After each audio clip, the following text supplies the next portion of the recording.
Hello, welcome to ONTIC's Connected Intelligence Podcast.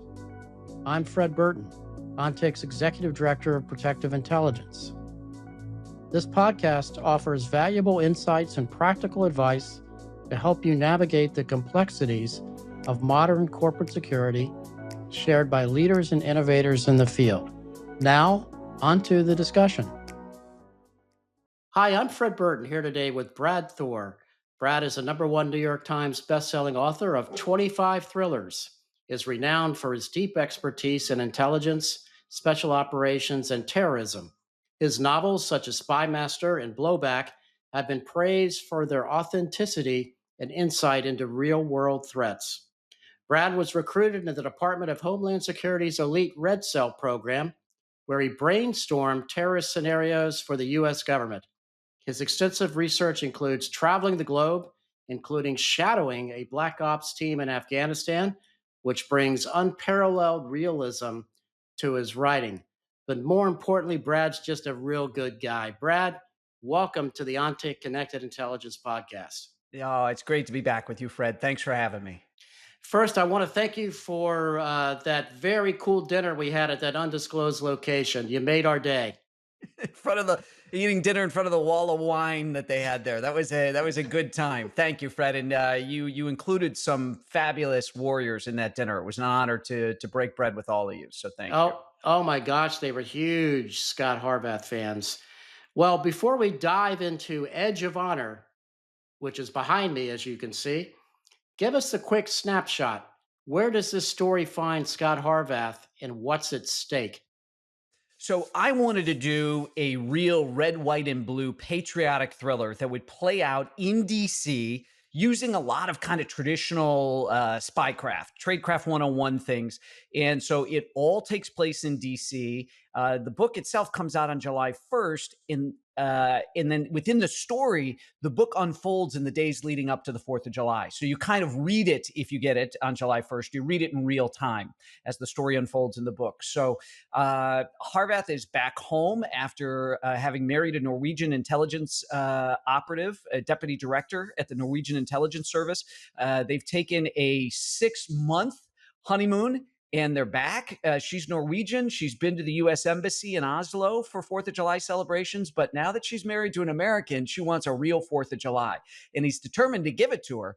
But things pop up and they both get drawn into a massive conspiracy in DC that I liken to kind of the Jacobins from the French Revolution. I wanted to take this idea of a very angry, very violent faction within the US government that decides they're tired of waiting for the kind of change that they want to see, that they are going to go to extrajudicial, extra legal means, including up to and using violence to overthrow the existing United States government and install what they think should be in place. Essentially, these people are, I've heard them referred to as accelerationists, but this is taking it even a step further because they are going to create, false flags, and they're going to spill a lot of blood and hurt a lot of people for what they want to see in the United States. And Harvath gets pulled into this. His wife gets pulled into it vis-a-vis the Norwegian embassy in DC, which is right across from the Naval Observatory where the vice president's residence is. And the whole story actually opens right at that really cool intersection in DC where you've got the vice president's residence, you've got the Norwegian ambassador's residence, and you've got the papal embassy of the Holy See in Rome. So it's a cool intersection. And that's chapter 1. Something big kicks off right there. Amazing. Brad, you've written 25 thrillers now, I believe. What inspired this particular plot line and what makes Edge of Honor stand out from past books? So I had a little bit of what I call the supermodel problem with this, Fred. One of the supermodels in the 90s, Linda Evangelista, said she would not get out of bed for less than $100,000. So in one of the previous books, a massive bounty, $100 million had been placed on my protagonist's head. And he ended up unraveling who was behind the bounty and fighting his way through the assassins to get to the source of the bounty and worked out a deal with somebody adjacent to it. I don't want to spoil it for people that haven't read that book, but he ended up splitting the bounty. I never said that at the end of the book. You didn't learn that until further on in several books, that he had split this bounty and actually walked away with $50 million. So last summer's book, Harvath got blackmailed into service by the U.S. government. They found out about the 50. They threatened to get him for tax evasion and all this kind of stuff. And he made a very eloquent case for why he should be able to keep the 50. And so they pressed him into service. He got his 50 million back. So that's the problem I had now, is that Linda Evangelista supermodel problem. Scott Harvath's got $50 million in the bank. He's got a beautiful, considerably younger, blonde Norwegian wife. Why would this guy step in front of bullets except for her ever again? Why would you get back in the game? I mean, you'd be deep sea fishing and drinking Cristal for breakfast. So I had to create a situation where Harvath was motivated to get back in the game. And I was very interested in a little known issue that happened. By the way, I want to make this clear, two things clear up front for the viewers and the listeners.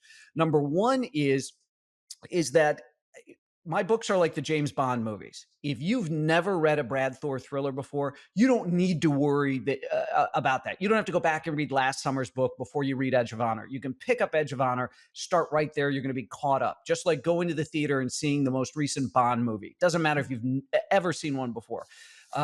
So with this, the first piece of the first review I got, the reviewer gave me a compliment that out of all the nice things he said, this one really mattered to me. He said it was amazing to see Thor do this espionage political thriller and not take a side, to thread the needle and go right down the middle, so that this book is accessible to everyone, regardless of what your politics are. It's just a great, fun, perfect 4th of July thriller.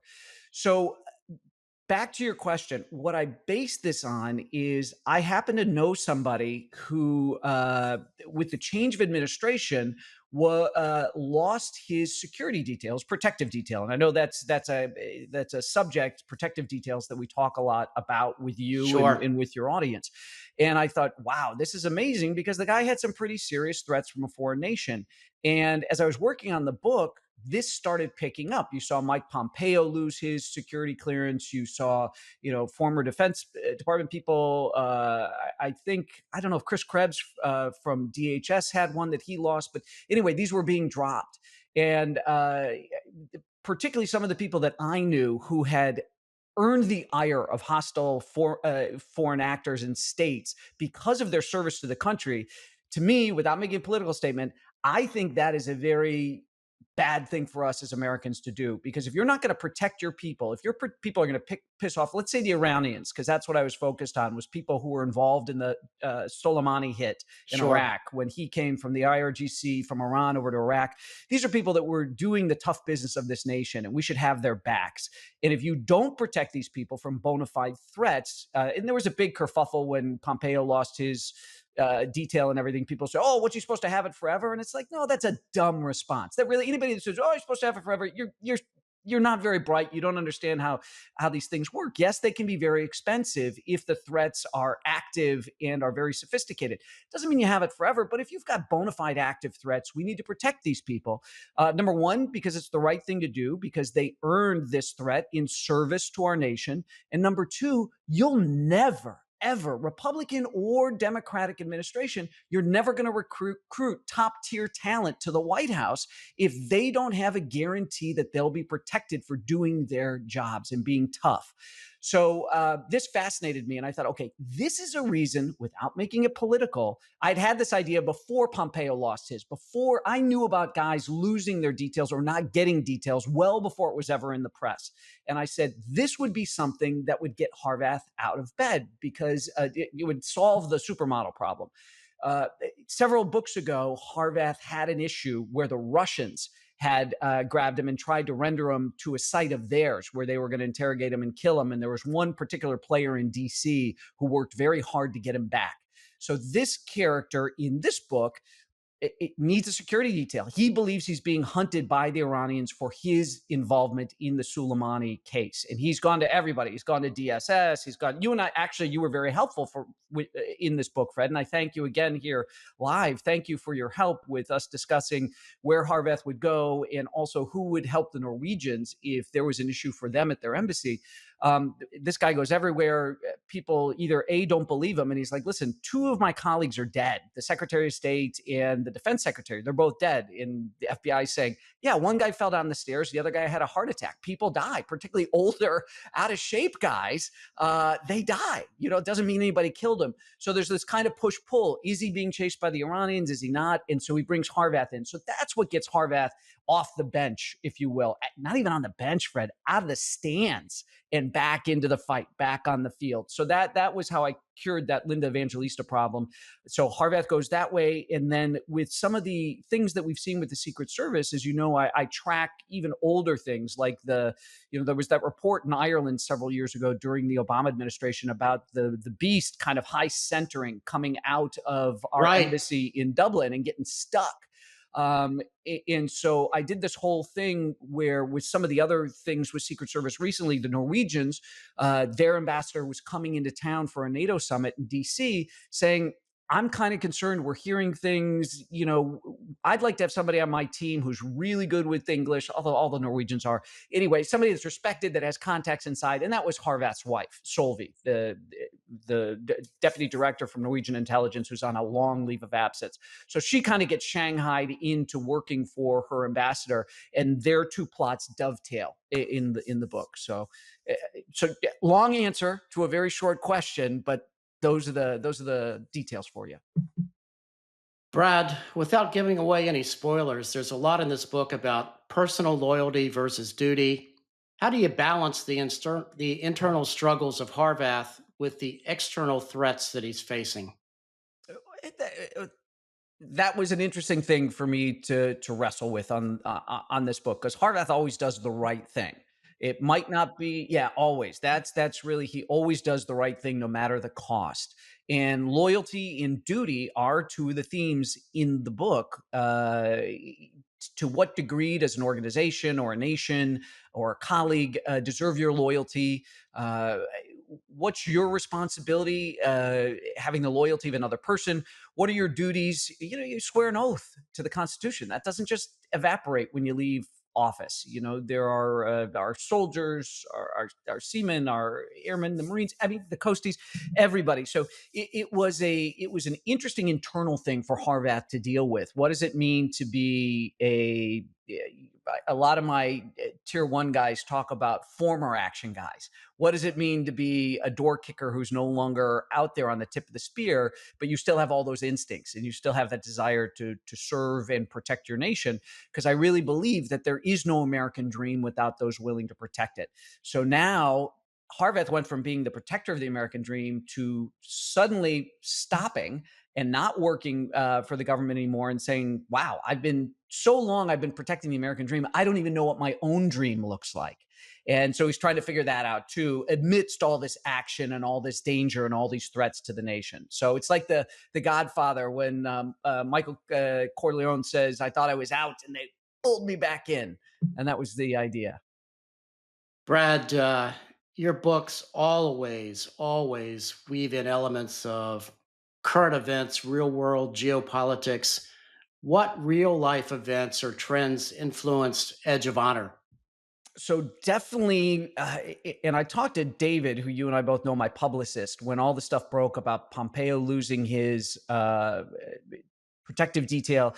And I said, how do I plant a flag so that people don't think I copied that storyline? So like if you scroll back on my Facebook page, I put the story up there from the Washington Post or Wall Street Journal. I can't remember who broke it, but I basically put the story up on Facebook and said, this is really fascinating because Harvath is dealing with a similar situation in the new book. I kind of wanted a digital flag in the ground there so people understood this was something I was working on, something that I did see coming, again, because I knew some people that either weren't able to get their details renewed when a previous administration ended, or as the threats they felt crept up, weren't able to get one to begin with. So that was a big part of it. The other thing is, it's tough for me to do political thrillers and not be political. So that was probably the biggest challenge here. This idea that the book begins with an epigraph, a quote from George Washington's farewell address, where George Washington warned the country about the dangers of factionalism. and how once one faction dominates and punishes another faction, it begins a cycle of each time power shifts, the next faction dominates and then imposes tyranny on the previous faction.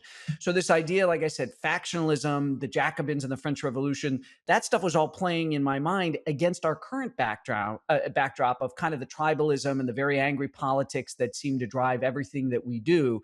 So my desire was, how do I take my guy Harvath, who does the right thing, who doesn't care about factions, who only cares about America, and give him a clear path through kind of current politics. So one of the things I did to make it accessible for everybody is I brought in a new president in the book, and I made him the youngest president since JFK. Because I thought, all right, I think this is coming. I think we're going to get to the point where we have some really dynamic young person. I think the nation is overdue for a serious, not that there isn't wisdom and great experience in older statesmen and women, but I do think this is a direction we're going to go into, where we're going to see lots and lots more younger politicians. We're not going to see people in their 70s and 80s and things like that. And I'm a big believer in term limits, because I think it becomes less about serving the country and more about getting reelected. If you know that that's open ended, I mean, we term limit the president. I think we should term limit Congress too. There's good arguments for and against that. But so that's some of kind of for me, it was less about what was going on in the world and how do I harness that versus how do I navigate through it and keep the book entertaining for everybody, if that makes sense. We'll get back to the conversation in just a moment. But first, I wanted to let you all know that there's an easy way to stay informed about ONTIC's upcoming events and new resources. Subscribe to our monthly newsletter to get updates sent directly to your inbox. Join the 20,000 plus security professionals who are already receiving these insights and sign up today. The link to subscribe is in the episode description. When you look at what you do, Brad, how do you walk the line between fiction and reality, especially when writing about intelligence operation or black ops? Well, great question. Mark Twain once said that the difference between fiction and reality is people expect fiction to make sense. So that's number one. That is a big thing. It is difficult to navigate between the two. The other thing is I love this review. I should actually get it framed and placed on my wall. There was a ex agency guy that started doing book reviews, and he criticized a particular part of one of my books because he said it would have been at least 7 meetings before Harvath That's would have true. gotten to this source. And I said, listen, if you want to go and write manuals for the farm for Camp Perry, go for it. I write Right, fiction. Nobody is going to sit through 7 meetings, me describing 7 meetings for Harvath. So it's right. got to be 3 meetings for him to get here to there. I mean, I'm writing fiction, but I thought that was very interesting that this guy couldn't separate fiction from the real world. So, but I want everybody to close my books feeling like they got a great thrill ride, they had a great time. So I am writing for those people. I am writing for the average American citizen who doesn't know much about protection, doesn't know much about law enforcement or the intel community or the diplomatic corps, and I'm writing for those professionals as well because I love hearing from people across government and throughout military and law enforcement who say, "Wow, you got those points right. You did a good job. That's exactly we face that stuff, or that's how we handle that." So it's a delicate dance for sure, a high wire act. What kind of research went into this book? Were there any sources or stories you came across that actually surprised you? Yeah, it's interesting because normally I compile with my open source intelligence. I'll compile a file, if you will, a digital file that I publish saying, hey, before you read Edge of Honor, here are some of the articles that informed uh, what I read and I researched this year. It's the first year in a long time I didn't do that because every single article had a knock against one faction or the other faction. And like I said, I'm trying to stay away from that. And I could not find enough clean articles that weren't like pointing at the Biden administration or throwing stones at the Trump administration. So it was the first year I didn't do that in a long time. So I didn't include Interesting. that. Yeah. So there Yeah. was a lot of that stuff, open source stuff. And then there's the usual, like I always say, I buy a lot of pitchers of beer, I buy a lot of steak dinners, and I sit there and, you've got 2 ears and one mouth, right? So I try to keep this closed, these open, and listen to stories But I'm lucky that I do have people like you that I can reach out to and say, "Hey, how would this work?" For those of you who are listening and watching, about 4 years ago, I did a book called Rising Tiger, which was all set in India. And Fred played a huge role in the development of one of the characters. He was really helpful because I sent Scott Harvath to investigate something in India that happened to an American citizen. And I didn't know where Harvath would start. And Fred told me all about how the embassy would have a retired high ranking police officer who could work the old boy network and everything. And so, one of the characters that I hear about to this day is a former Indian police officer who was a really cool character. And Fred was so integral in the shaping of that character. So, Fred, I always think of you when I should probably forward you when I get fan mail about that character. I should probably forward it to you so you can kind of bask in it as well. So, thank you for that. Oh, Brad, you've been so good and kind to me. Please, all you have to do is call, and I'll certainly help. From your perspective, what's the most overlooked security risk we're facing right now? Oh, there's no question. It continues to be the internet. If I could, it is the greatest, kind of chink in the national security armor. It is the most destructive, and it is an area where we're the most vulnerable to foreign influence. The problem with social media, in particular, the internet, Facebook pages, Facebook groups, is that when people can silo themselves, it's a choose your own adventure. You don't actually get good, clean information. You are getting stuff that reinforces what you already believe.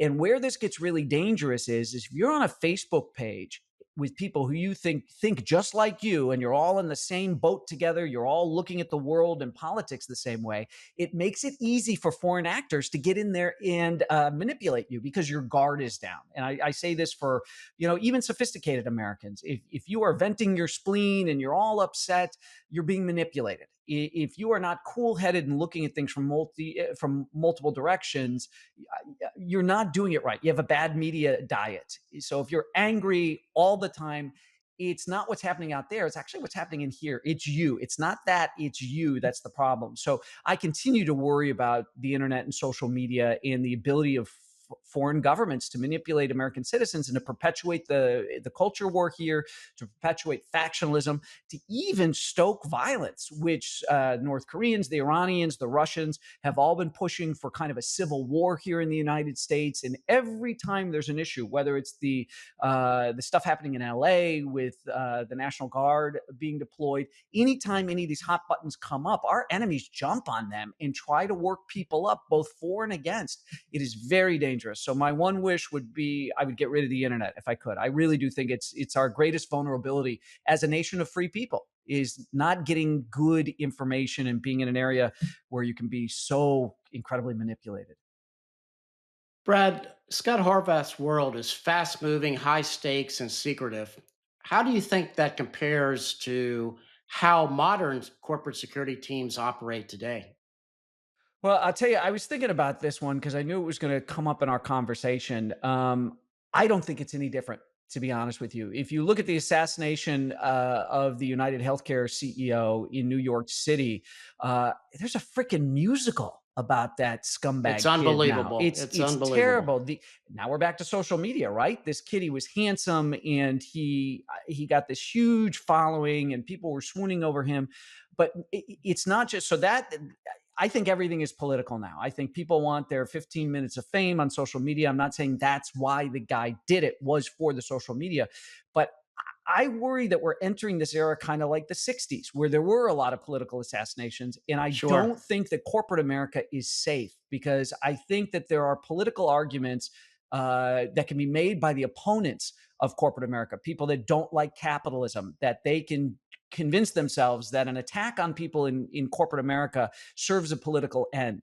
So, in that sense, look at the stuff that happened in Minnesota. That guy was, all intents and purposes, a very, he was not, well, it was politics.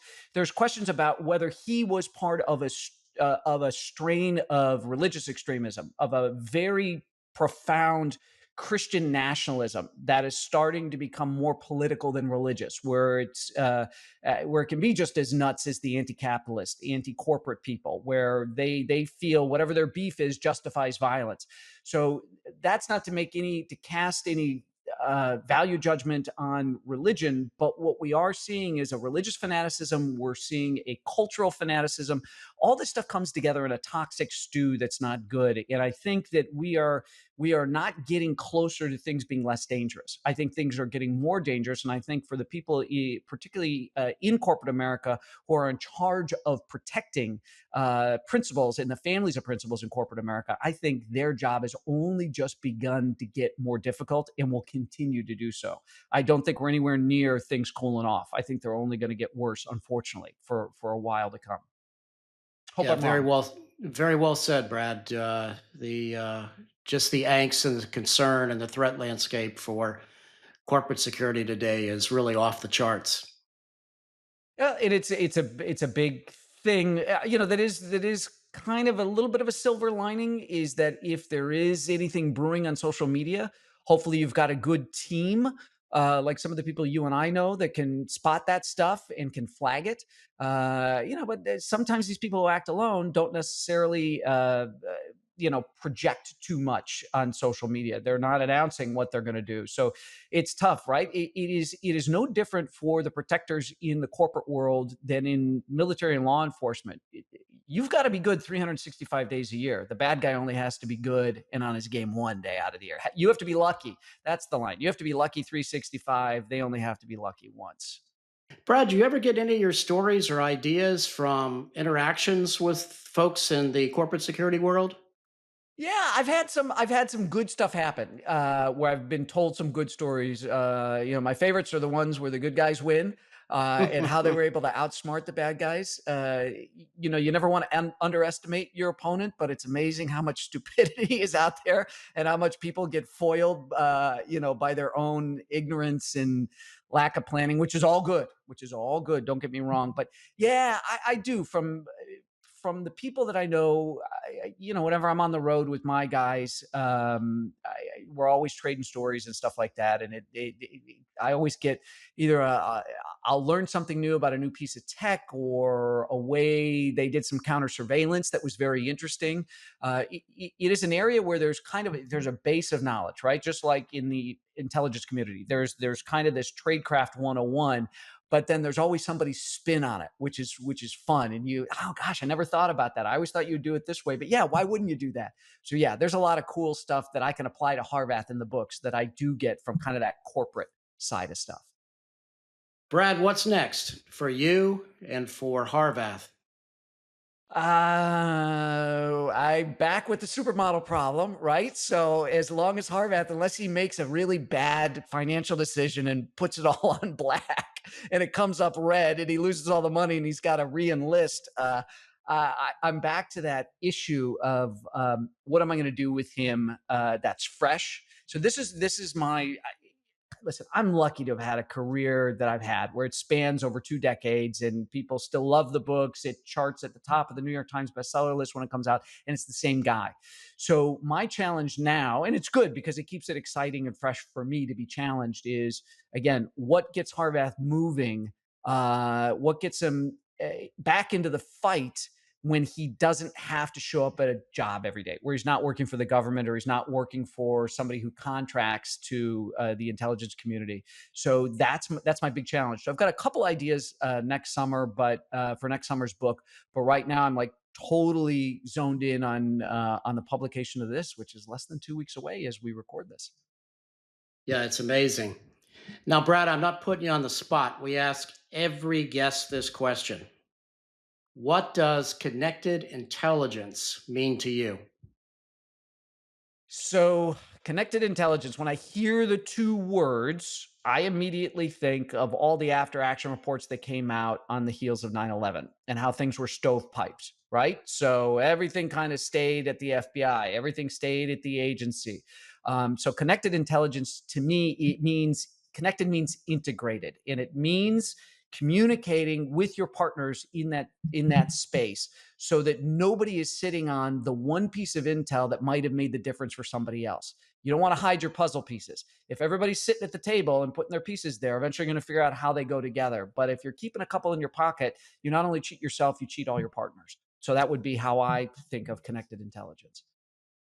Brad, I want to thank you for being on the OnTIC Connected Intelligence podcast. And I also want to thank you for everything that you've done for me over the years. Well, and I say the same to you. Thanks for having me on, and thanks for all of your help. And I was going to get it's in my library. I will say to everybody, one of the best nonfiction books I've ever read is Fred's book, Ghost. And if you have not read Fred's book, Ghost, it is fantastic. And even my kids say, when I put on my Barber jacket, they're like, look for the Barber jackets.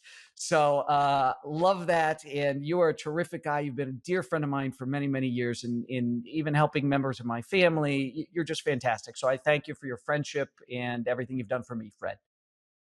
Edge of Honor, folks, go get a copy. Thanks for listening in. To find more episodes, visit us at ontic.co/podcasts. Don't forget to rate and subscribe on your streaming platform of choice. Plus, we'll be selecting reviews to read on the show, so leave one, and you might hear yours featured in an upcoming episode. Know someone who would be a great podcast guest? Or have questions you'd like us to answer? Email us at podcast@ontic.co. This episode was produced by AJ McKeon, and I'm Fred Burton. Thanks for listening.